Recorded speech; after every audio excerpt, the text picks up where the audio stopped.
Well, hello there, friends. So, I made a previous video, which I deleted because I needed to update it. I felt really uncomfortable with that one bit of me talking, and then my mom, interrupted, so I deleted it. Also, I got a hold of one of my former friends who is friends with Katrine, and I'm not going to say her name. She has an alias. So, I'm thinking about calling her...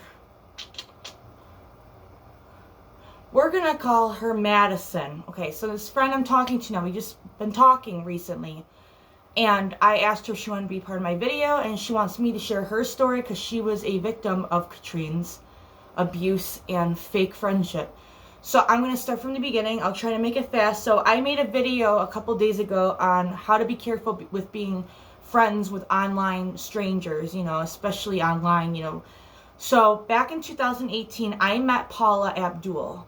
On October 27th of 2018, I went to the Straight Up Paula concert, met Paula Abdul. Like I said, she's amazing. I love her so much. She was such a sweetheart. I wish I could go back and meet her again because it was so worth it. So I posted a picture of me and Paula hugging on Instagram, and I would always use a Paula Abdul hashtag. And I had a lot of people that would follow me because of it. So in the beginning, one of Katrine's friends named Saya was friends with me before I even met Katrine. So she was defending Paula haters, which I thought was really cool how she handled it, because Paula has a reputation for being drunk and a drug addict, which is so false.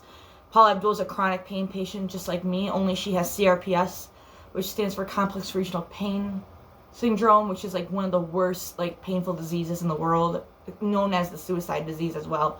So she was sleep deprived, she had insomnia, and she went on television years ago and was sleep deprived, and it ruined her life. But anyway, people use that against her. So Saya was sticking up for Paula by saying, you don't know anything about Paula and stuff.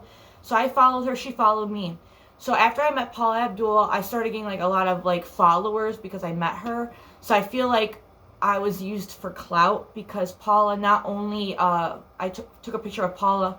Paula followed me on Instagram back in 2018 of February, and March of 2018 on Twitter. And this is my old Twitter and Instagram. I don't have it anymore. I deleted it because of what I went through.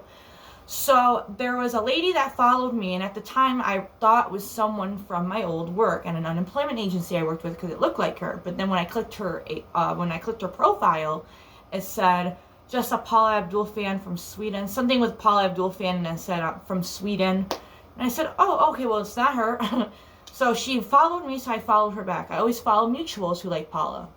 So I didn't really talk to her till about November of 2018. She followed me end of October of 2018. So I was working at a new job at the time. It was at a athletic center, which I'm not going to get into. Very shady company. I don't want to speak about it.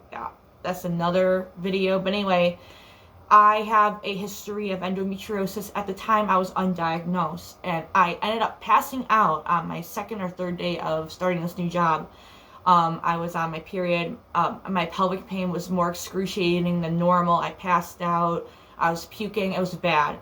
So my work had to call an ambulance and take me to the local ER right around the corner, and I was diagnosed with a lot of ovarian cysts. One of them burst, and I also had a kidney stone, so it was very, very, very, very painful. So I tweeted out because people were wondering why I wasn't updating, because I would update all the time. So I had a couple friends that were like, I hope you're okay. I wrote on Twitter, I said, hey everyone, I'm in the hospital, don't worry, I'm okay. I had ovarian cysts, I had kidney stones, they should be discharging me soon, I'm alright. So the lady by the name of MollyCat72, aka Katrine, wrote me, and she said, I hope you're feeling better. Mind you, this was on Instagram DM. She said, I hope you're doing okay. I saw your tweet. She was also following me on Twitter. I didn't know her. I wasn't really comfortable talking to her much, but I wanted to be nice. I said, yeah, I'm alright. I really appreciate you checking up on me, though. She said, good. Just let me know how you're doing. I didn't even know this lady. She wanted to, be friends right away. So, I would post pictures all the time. I would take pictures of the nature outside. I have a coffee shop up the road, but right now they're still closed in restaurant because of COVID-19 pandemic. So I would go up to the coffee shop and just sit there and relax there. I like to draw, I sketch, I love art. Art is my therapy. So I would take pictures of outside drinking my coffee, and Katrine would like my picture, and she would like write a cute comment, whatever. Well, Saya, her friend, she knew Saya for a little longer than me. Saya DM'd me one day and said, would you like to be part of a group chat on Telegram? It is for Paula Abdul fans from around the world. So you're going to be from United States, obviously. And there's Katrine from Sweden. Saya was living in Belgium at the time, but then she moved to Toronto for college. I don't know if she's still there, to be honest. Then we have Marianne, who's from the Philippines, and then Araby from the Philippines. There's this another girl that was friends, a couple other girls, but I don't remember their name, but they barely, like, talked much. So the main ones were Saya, Araby, and Marianne, and Katrine, and then me, and Telegram. So anyway, Saya added me to a Telegram. It was a group chat, international Paula Abdul, group chat. I was really uncomfortable because I didn't know him well. So one night I went to bed a little early because I have chronic pain. I go to bed very early because chronic pain exhausts me. So I woke up around like 6 a.m. and in Sweden it's 6 hours ahead. So I'm from Michigan. I'm from the United States. So right now it is 6:12. So right now in her time is 12:12 a.m. Like it's the next day. So it's like 6 hours ahead. So I was up at 6 in the morning and she was online on the Telegram. She said, what are you doing up so...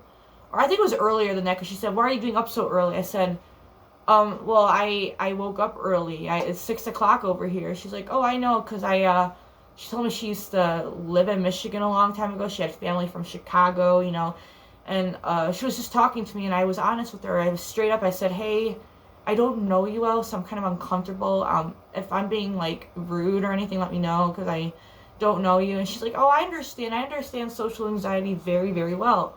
She said, I've gone through my trials and tribulation, and just know I'm here for you, I'm not one of those people that, like, dump you. She was foreshadowing. So anyway, I started talking to her. We got, like, really close around Christmas time. She added me on Facebook. I swapped Facebook, and we add each other. And one day at home, around 10 in the morning, I got a video chat from her. Excuse me, I gotta get a Gatorade, I'm dry.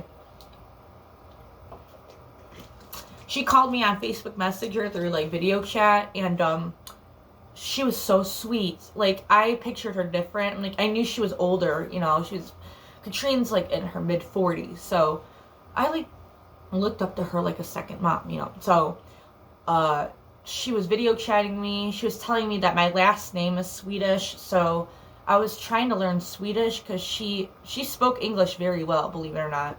So we were talking and we got really, really close. So around Christmas time, I'll never forget when we really got close was when she called me when she was wrapping up Christmas presents for her kids. She had 3 kids and she was married. And we were on the phone for like an hour to almost 2 hours. And I just loved talking to her. I loved her. I literally thought she was going to be my best friend forever. And she called me her soulmate. I was her happy place. I was her best friend. And one thing that will always stick with me is she said she would never forget the thing I did for her. So what happened was, she's a big Paula Abdul fan. Paula Abdul is her fucking idol. So Paula at the time was following me on Instagram and Twitter, and Paula would respond to DMs. She didn't do it a lot, but she would read them and she would respond, or she would, like your message. So I wrote Paula one time and I poured my heart out to Paula. I said, I just want to say thank you for creating this fandom.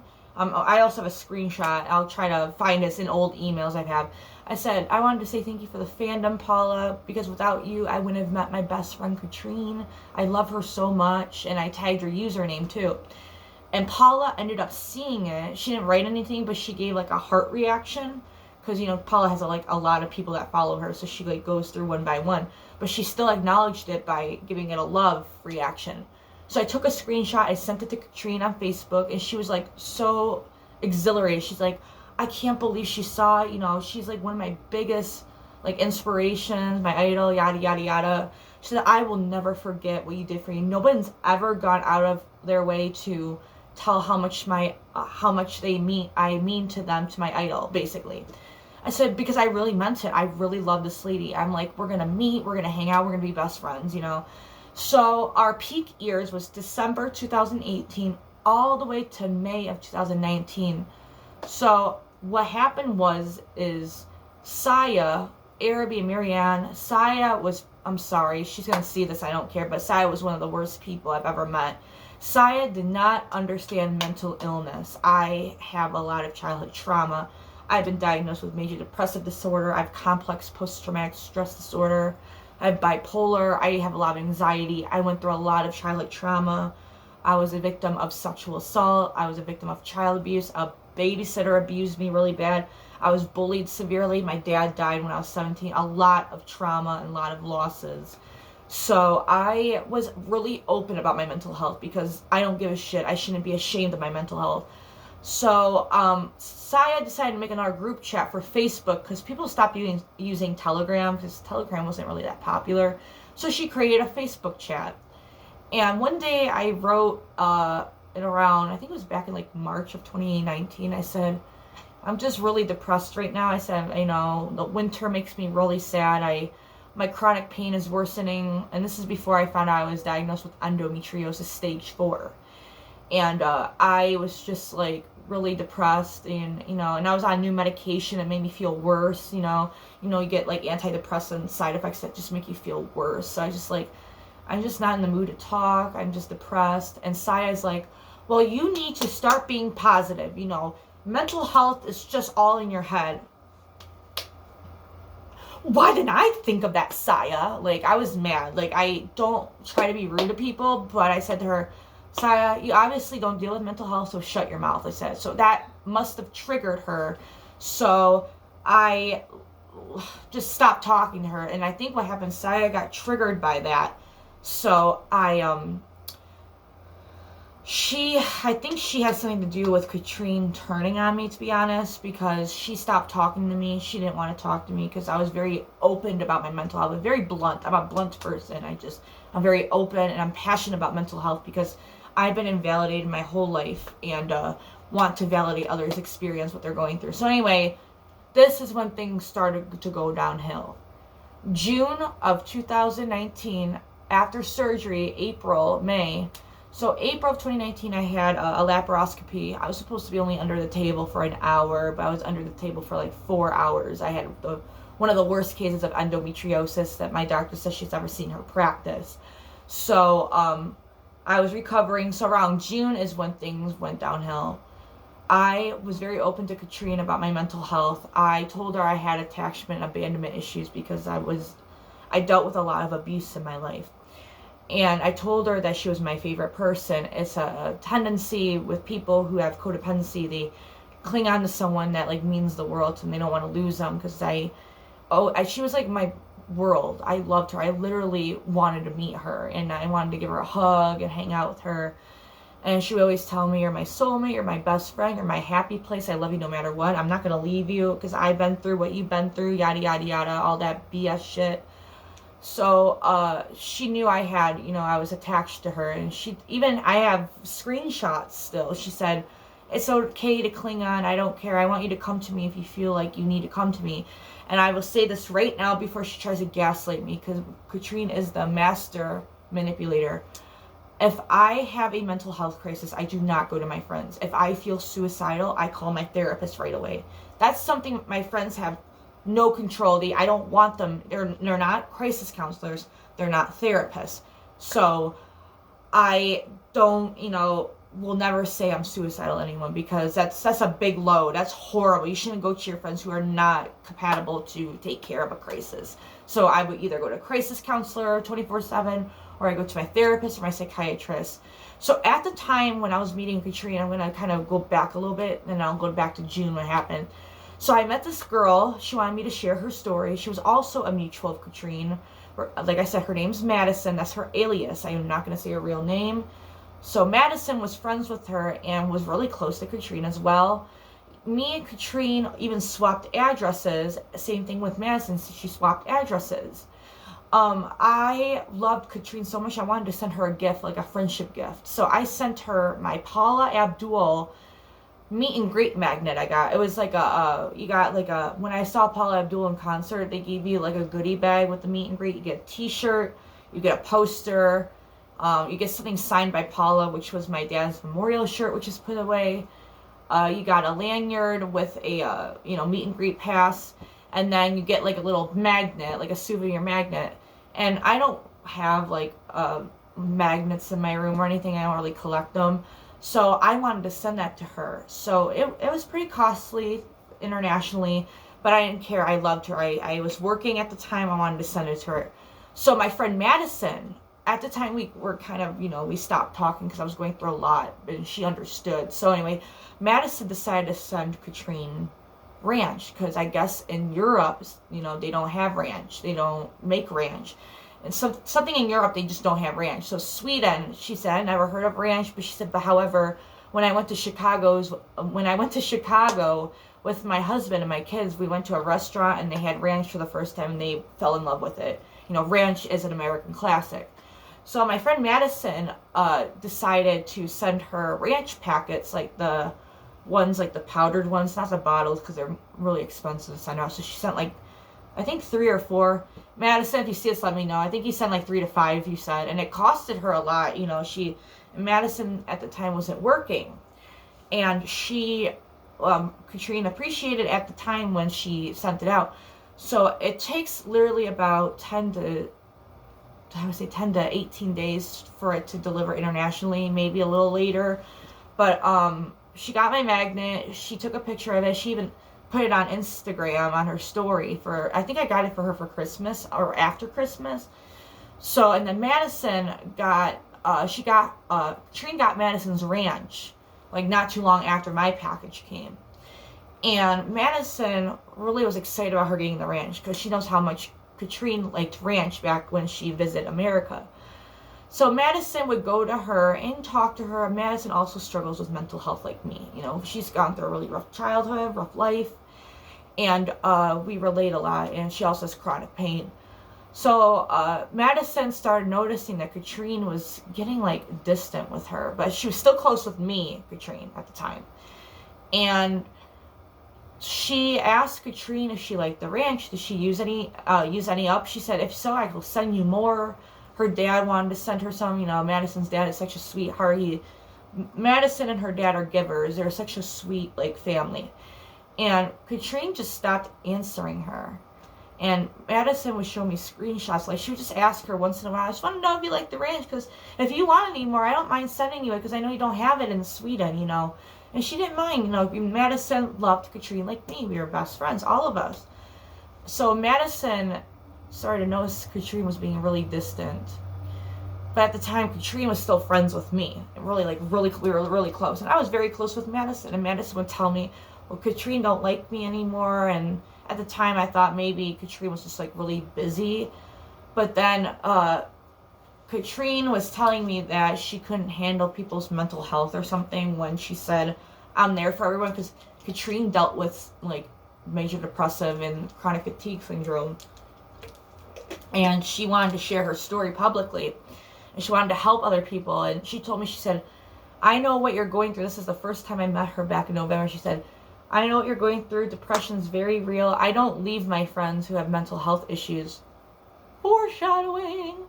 So she started to, I think, because Madison loved to talk to her. Madison would write her a lot. I did too, but not a lot, because I would be working or I'd be at Clubhouse. Or I'd be at, my unemployment center looking for a job at the time, or going to school and stuff. So, Katrine started to, like, really distant Madison out. So, June is when things went bad. So, June is Father's Day. And for people that don't know, my father passed away. It's going to be 10 years this year on September 6, 2011. My dad passed away when I was 17 years old.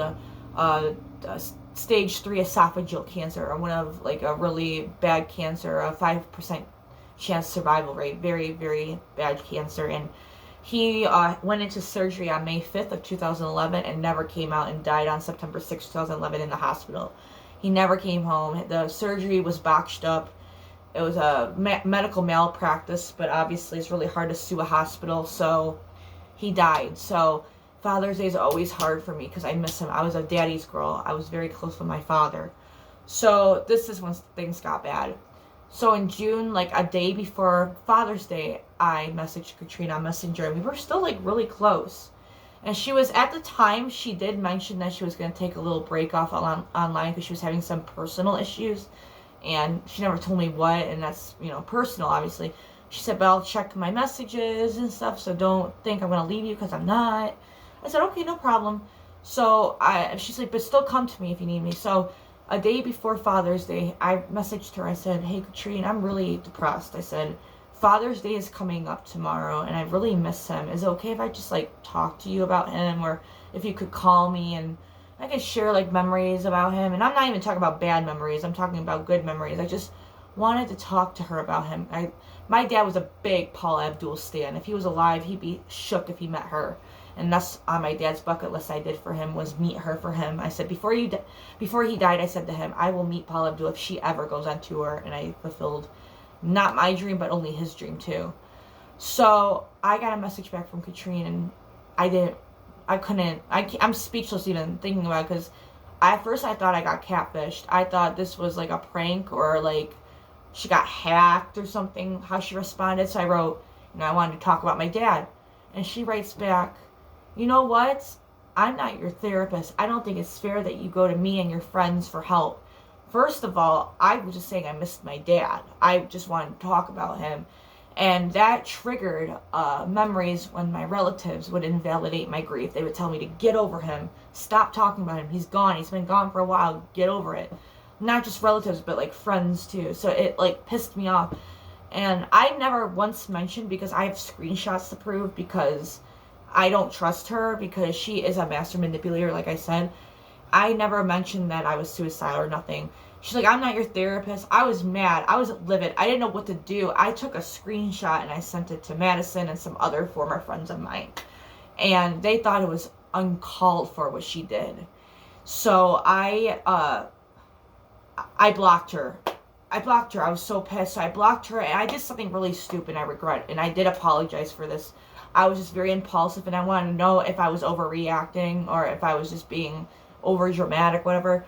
So I blocked her, and I blocked her minions, Saya, Araby, Marianne, and some other, most of the fandom, besides a few people that didn't really talk to her, like Madison and this other girl I still have in contact with in the fandom. So I took the screenshot and I put it on Twitter. And at the time, I blocked everyone on Twitter, Instagram, and Facebook, But at the time, I didn't realize I forgot to block one of the fan pages that was owned by Saya, Marianne, and Araby. It was called Team Paula Abdul Philippines, where it was a fan page from the Philippines dedicated to Paula Abdul. And so they were following me on there, and I didn't realize I forgot to block them. So they saw what I posted about Katrine.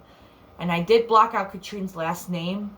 And I said, am I over dramatic? Is this am I just taking this out of proportion, or is this rude? Because I feel really hurt. I felt so hurt. And a lot of people on Twitter say, oh my God, that's horrible. You were just asking if you could talk about your father. That's no friend. They were kind of dragging her. Well, Araby got a hold of me, I think on Facebook. I thought I blocked her, but obviously I didn't. She said, how dare you? Katrine was there for you. They were pulling up the bare minimum card, she was friends with you and she respected you, the bare minimum card.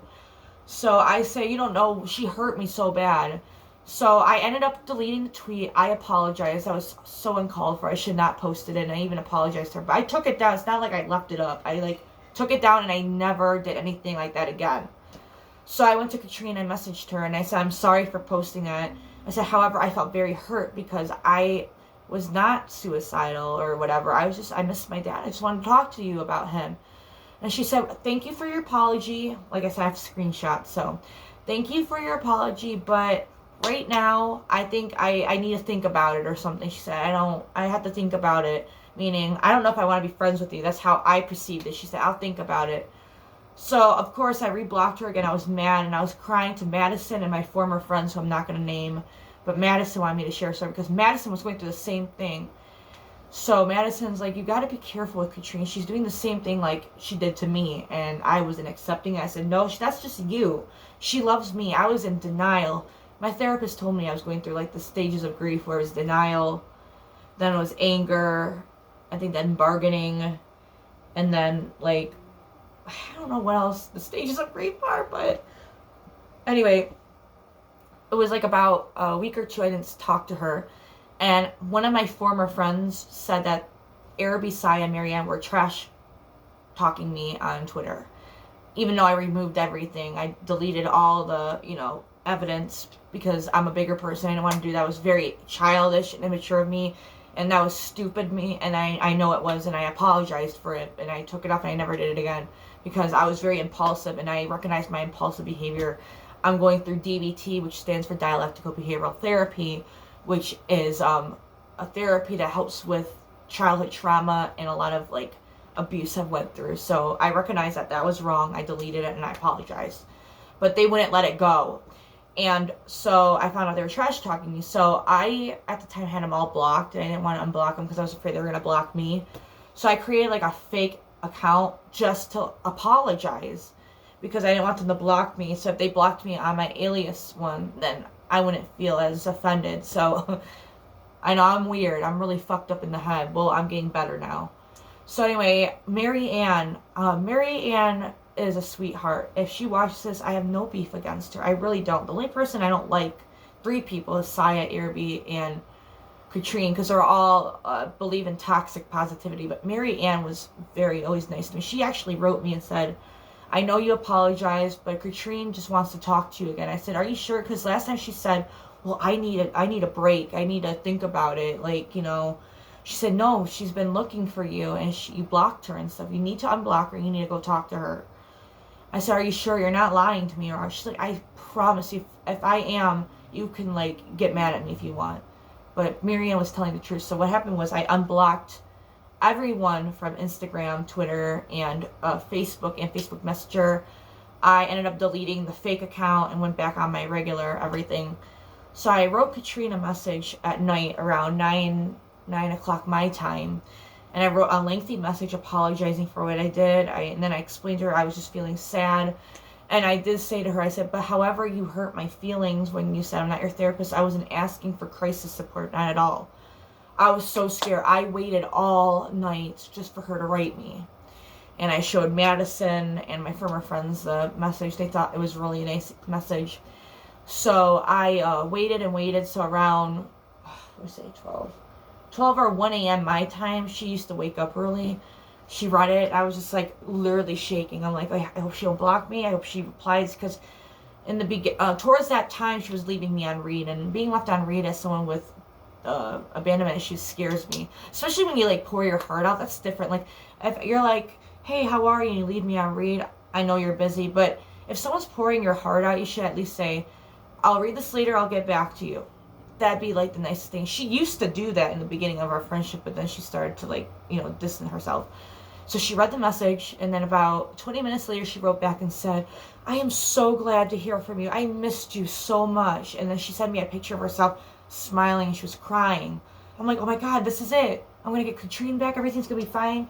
And she said, she didn't really apologize. She said, I lost a family member that week, and I wasn't in my right state of mind, so I'm sorry if you felt that way, that backhanded apology. But at the time, I didn't care. I'm like, well, she's talking to me, she was like my favorite person. But I realized she was, toxic.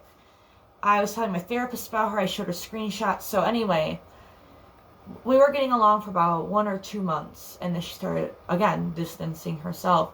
She did not want to re-add me on Facebook. If for people that don't have Facebook, when you block someone when you're friends with them, it'll automatically unfriend you, so you have to re-add each other. So I tried to re-add her, and she declined me. My friend Madison did the same thing. She blocked her at the time, too, at the time when I was going through that whole fucking falling out. Madison tried to add Katrine, and Katrine rejected it, and she said, well, I don't use Facebook. But yes, she had Araby, Marianne, Syed, all the family members on there. She even has my old coworker from the athletic center on her Facebook. Like, what the fuck, but you can't add me? You would think she would get rid of, if you weren't using Facebook, you would think you would get rid of people that you don't really talk to on there. So I knew it was bullshit, and I would say, why don't you add me? But she did end up refollowing me on Instagram and Twitter. But she was just, like, being distant, and I noticed, like, in the beginning of our friendship, Katrine would drink a lot. You know, I'm not saying she has an alcohol problem. I'm not going to slander her with that. But she did drink a lot. So sometimes when she would drink and she would kind of get a little tipsy, she'd call me and lovey-dovey all over me and tell me how much she loved me and how I was her happy place. She told me several times I was her soulmate. And then when she sobered up, she was a bitch. I'm sorry. She was. She was a horrible. And I know this because my grandma Jean passed away from alcoholism last year. And she showed the same traits as Katrine. Would get lovey-dovey while drunk and then become a fucking bitch when they're sober. So I knew this was like toxic. So my friend Madison was trying to tell me, Journey, you know, this lady's toxic. Very, very toxic. And I'm just trying to look out for you. And I wasn't accepting it. I still wanted to be friends with her because when you're friends with someone or you're attached to them, you'll do anything to hold on to that friendship. And I kept telling her to leave me alone. I would hang up on her. I wouldn't like let her talk. And Madison, I'm sharing your story because I want to apologize for not listening to you. I'm sorry that I didn't listen to you.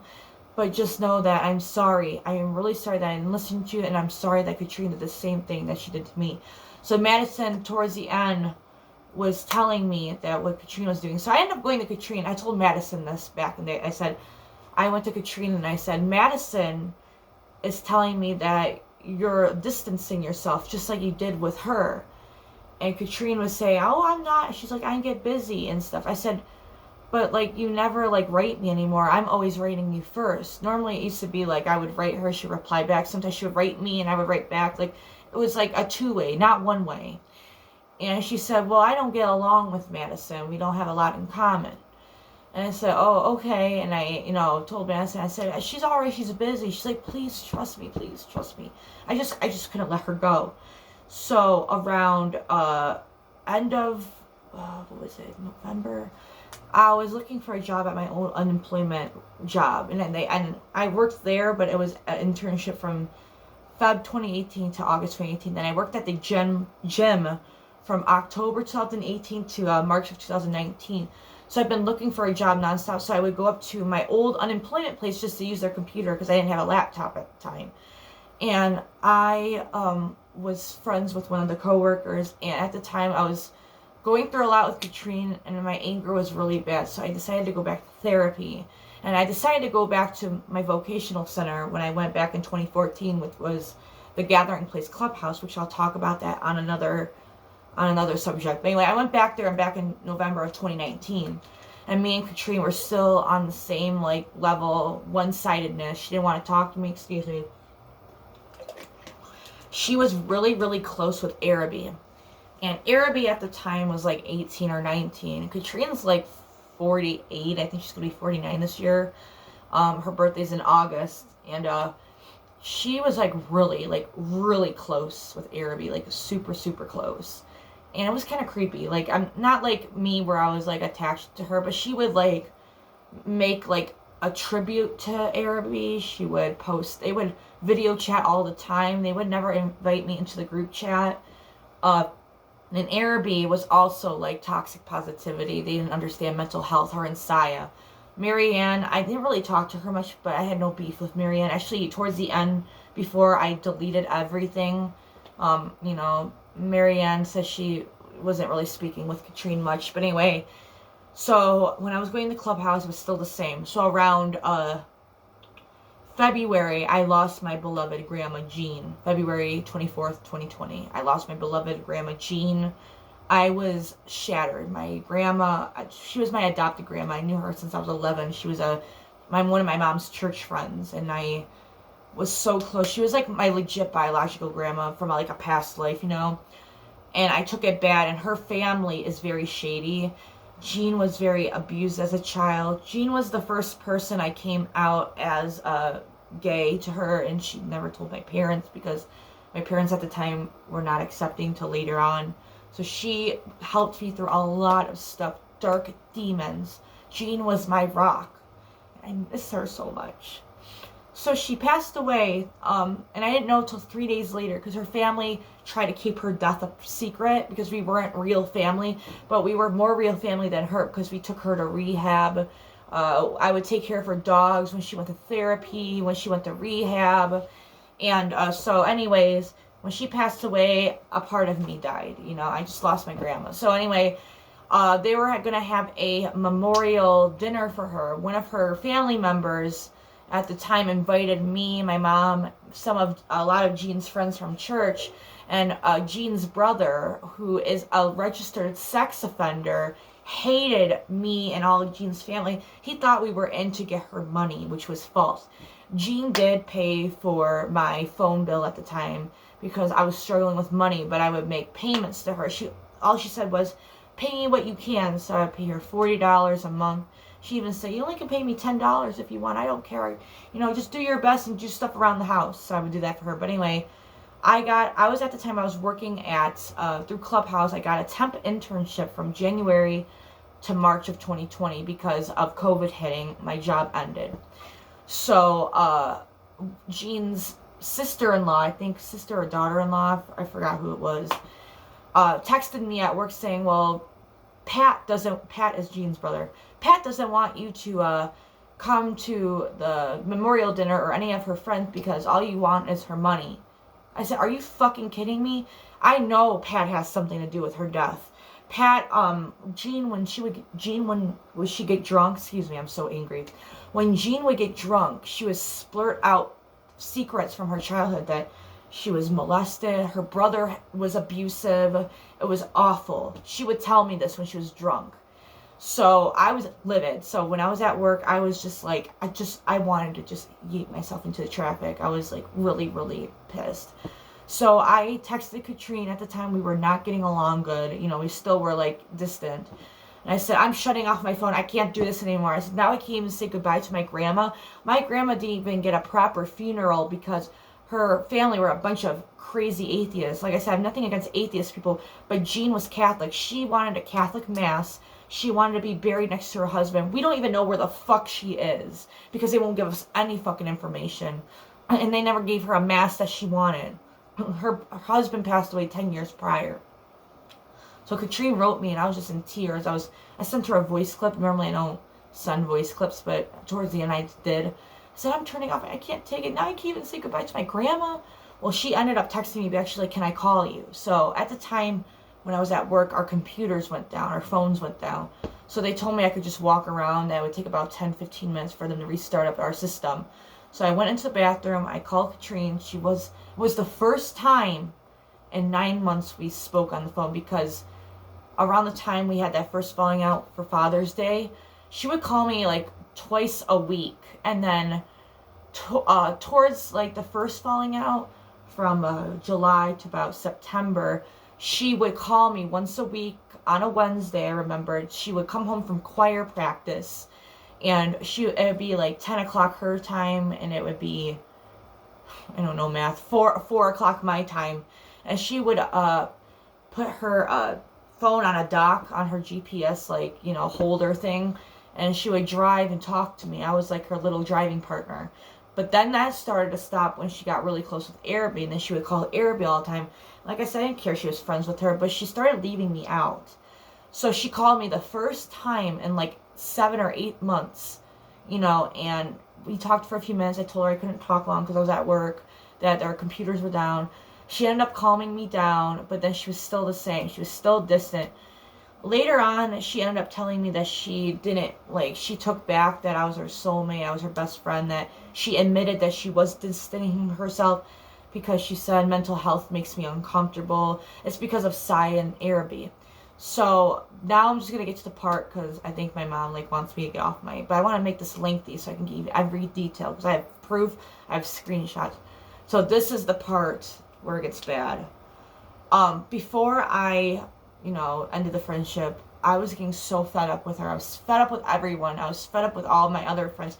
I had some former friends that were not understanding with my sleep schedule.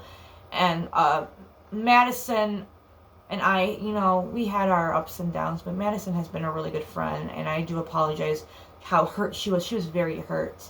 And, but my former friends knew I had chronic pain. Me and Madison relate because we have chronic pain. So we call us snap, crackle, and pop. Inside joke. But anyway, my former friends were not understanding when I went to bed early.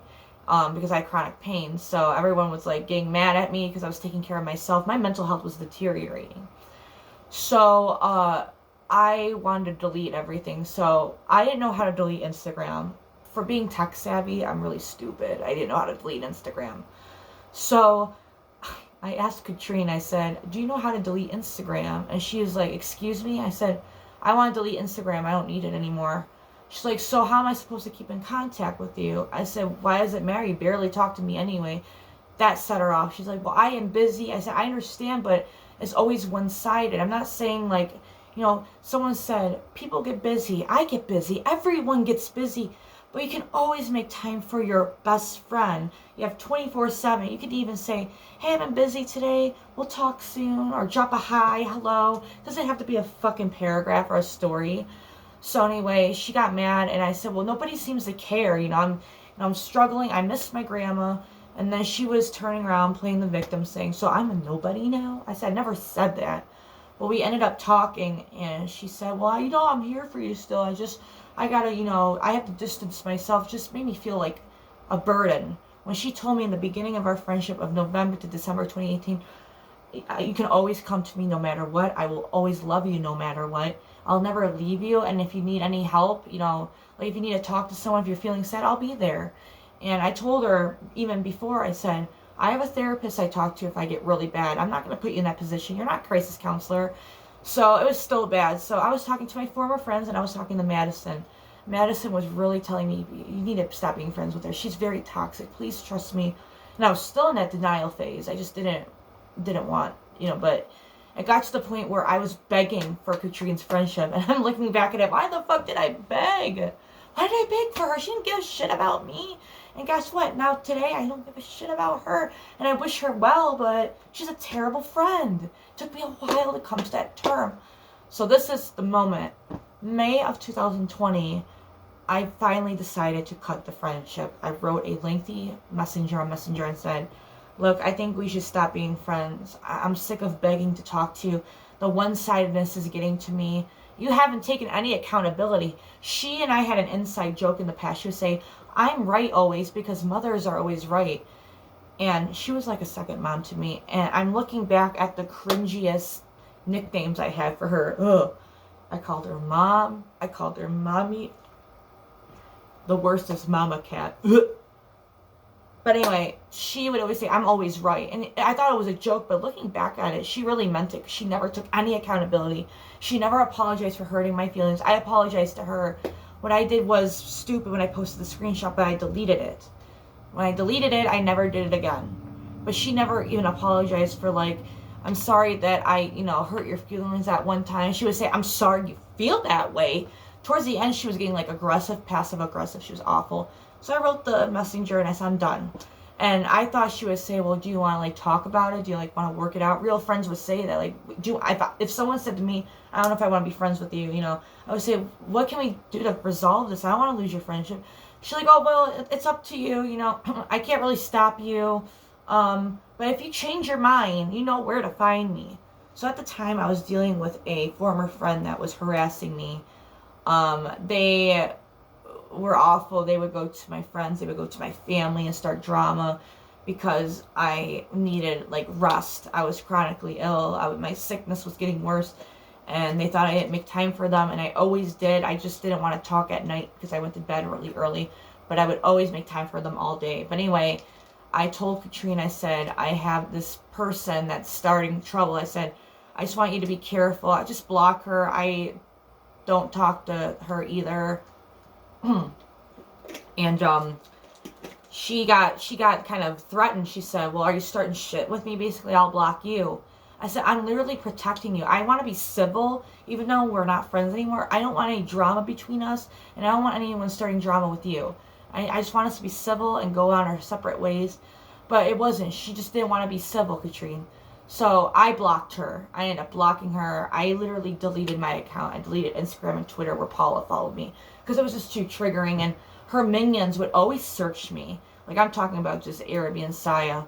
Marianne, towards the end, she told me that she didn't talk to Katrine as much, so I lost contact with her. So like I said, I have nothing against Marianne. I think she was pretty cool. But Araby and Saya were terrible. They did not understand mental health. They made me feel like a burden. They made me feel unwanted and unloved. So after that, I'm just going to finish up because I know it's been long, but I really wanted to tell people to be careful for meeting online. This was a story that I never thought I would get over, but I did. It took me a year to see the light at the end of the tunnel. So, during when COVID was getting really, really bad, it was getting really bad in Sweden, the COVID-19 pandemic. Around July, I emailed her. I just wanted to check up on her. I said, I know we don't talk anymore. I know we're not friends, but I just want to make sure you're okay, because all my friends, if I had a really good friend and we've had a fallout, I would want to make sure you're okay during the COVID. I don't want anything happening to you. Even to this day, I don't want anything happening to her. I still care about her in my heart, but I just don't want to be friends with her anymore. I forgive her, but I won't forget what she did to me. So I wrote her. She didn't respond.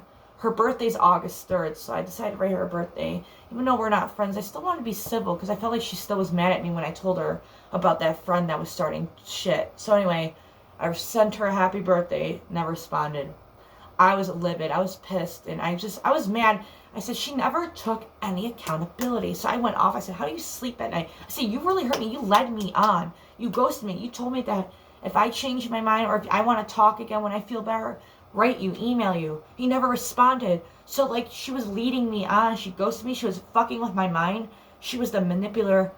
She was a master manipulator. She gaslit me. I thought I was the bad person. But then I went to therapy and I realized she was toxic. I tend to attract narcissistic people. And my therapist, I showed my therapist all the screenshots of what she did to me. She said, that is a textbook narcissist. They don't take accountability. They will, like, suck you in, they will, get you attached to them, and then they'll treat you like shit, and then just, like, pretend nothing ever happened. So I was mad. I sent her 2 emails. I said, how do you sleep at night? I'll pray for you. I was mad. And I know I should have done that, but I had a right to be mad. My feelings are valid, just like hers. She never took any fucking accountability. She never apologized. She never gave me a reason why she never wrote back. Why did you say, well, you can write me when you're ready. I'm always here if you still need me. And I have screenshots. She acts like I don't have screenshots, but honey, I do. So anyway, I fell into a really deep depression. I thought I would never get over it till I'm so sorry about that. I'm stupid. March of 2021, I started making TikTok videos. I joined TikTok in January, but I started making just like weird videos in February. But then I had like an idea. God planted this idea in my head to help others who are going through the same thing with a codependency and a friendship breakup, a really bad friendship breakup. Heartbreak's worse, but have you ever gone through a friendship breakup? So I made videos about Katrine. I would make dark humor about it. I make jokes about it, and I was healing. I got DMs from people saying, you don't know how much your videos mean to me because I'm going through the same thing. It's hard. How do you get through it? I said, humor helps. Humor has been my lifesaver. I was in a deep depression. I was in and out mental hospitals that year. Not because of her, but I was dealing with some other toxic friends that were not giving me my boundaries. Like, they would not let me sleep. If I went to bed on them, they assumed I was ignoring them, and I wasn't. So Madison, I'm going to make a little quick statement about her. Madison has been a friend of mine since 2018, but at the time I kind of pushed everyone away, even the good friends. And she was warning me, and I just didn't want to accept it. So something weird happened. So I was emailing one of my family members for my graduation thing, and I ended up clicking a wrong chat, and I clicked Madison's, Facebook message, and I didn't realize, I thought I had her blocked, but I didn't. And I think God was telling me to go to her, and I told Madison how I'm doing, and it's been a whole year I haven't spoke to Katrine. It took me, June, July, August, September, October, November, December, January, February, March, April, May. It's been a year and a month, but I started coming out at the end of the tunnel around March of 2021. It took a whole year almost to get over her. And I thought I would never get over her. I was like, she was my best friend until a former coworker that was one of my favorite people at work, we got in contact again, but sadly, they're moving away. But I would focus on that person because they really cared about me. They went through the same thing as me. They respected my feelings. They even respected my new name. Katrine used to dead name me. My former name was Carol. And before I ended the friendship with Katrine, I changed my name from on December 2019 from Carol to Journey because I'm finding my journey. She would never call me Journey. Right there is a red flag. She did not respect my boundaries or my wishes. So I'm just going to leave it here. Be careful who you are friends with online. They may not seem what they seem. They could be nice. They could be like, they will like lead you in. They will, you know, love you, give you so much love and attention, and then they'll, boom, turn on you. So I want to say this. Dear Katrine, thank you so much for putting me through this, because I realized now I can be careful by looking up red flags. Not only that I paid so much attention to you, that I put my high school diploma on the back burner. All I wanted to do was focus on our friendship. I stopped looking for jobs because I just focused on our friends. I got a job. I got my high school diploma this year. Finally, after 10 years, when I dropped out, I was bullied severely. She doesn't know what the fuck trauma I went through. I'm a strong motherfucker. So is Madison. And you owe Madison an apology too. Madison was nothing but good to you. And you made me go against Madison, saying Madison was the crazy one. So Katrine, guess what? I'm going to college now too. See, you made me feel like I was not worth anything. You know what? I continue to pray for you. I continue to wish well for you and your family. And I hope you're safe during the coronavirus. I pray for you that you find love in your heart, like real love, not fake love where you lead people on and ghost them. Like you said, I'm there for you no matter what. Well, guess what? I'm stronger than ever, and thank you. Now I learned how to trust people.